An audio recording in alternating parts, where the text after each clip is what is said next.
jabaa simboo keetu harkaan nu qaba. Mooticha abbaa amantii Takle Hayimaanoot nuuf kottu ati.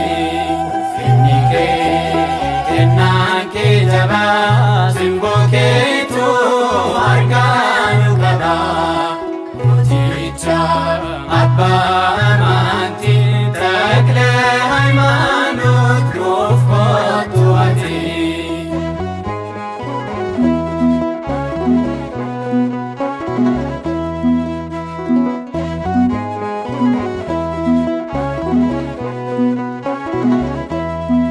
Biyya lafarraa kan adda baatee Waaqayyoo keetiif kan kaadhimamtee biyya keenyaaf irraa kennaadha. Ajaa'iba keetu nuuf ragaadha.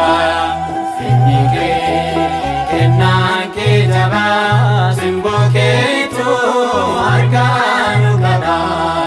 Mooticha abbaa amantii Takle Hayimaanoot nuuf kottu ati.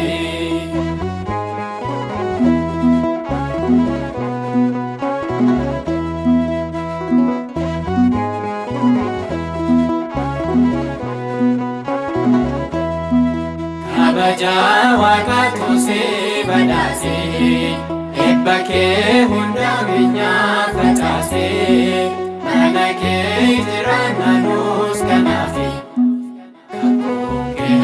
Sumnaa qabaafi. Finni kee kennaan kee jabaa simboo keetu harkaan nu qaba. Mooticha abbaa amantii Takle Hayimaanoot nuuf kottu ati.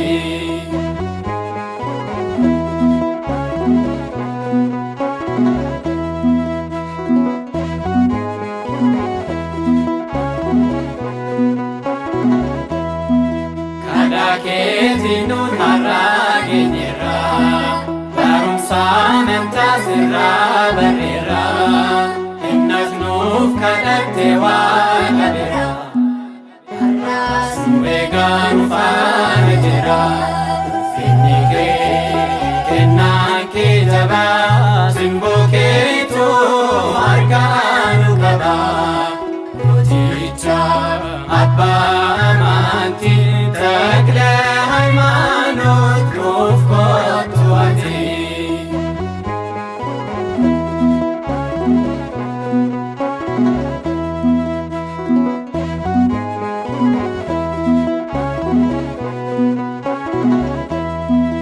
Nutis jabaannee akka dhaabbannu amantii guutuun akka jiraannu harka keenya nuuf qabi abbaa keenya. Ilaalee